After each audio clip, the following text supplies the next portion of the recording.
தலைமை குருவே, இவன் கடவுளுடைய ஆலயத்தை இடித்து 3 நாளில் மீண்டும் கட்ட என்னால் முடியும் என்றான்.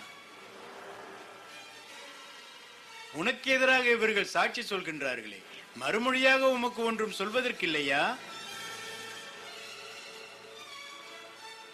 உயிருள்ள கடவுளின் பெயரால் ஆணையிட்டு சொல்லுமாறு உன்னை கேட்கிறேன்.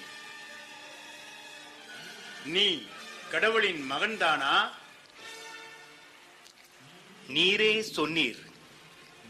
மேலும் மனுமகன் வல்லமையுள்ள இறைவனின் வலப்பக்கத்தில் அமர்ந்து வான மேகங்கள் மீது வருவதை நீங்கள் இனி காண்பீர்கள் என்று உங்களுக்கு சொல்லுகிறேன்.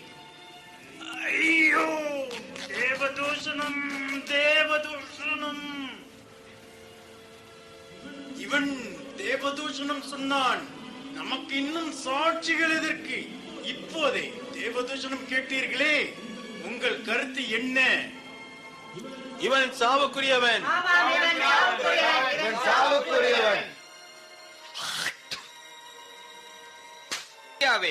உன்னை அடைந்தவன் யார் என்று தீர்க்க தரிசனம் சொல்லேன், பார்ப்போம். போதும் போதும், இனி விசாரணை தேவையில்லை. அவனை கட்டி இழுத்து வாருங்கள், போன்ஜியஸ் பிலாத்திடம் கொண்டு போவோம்.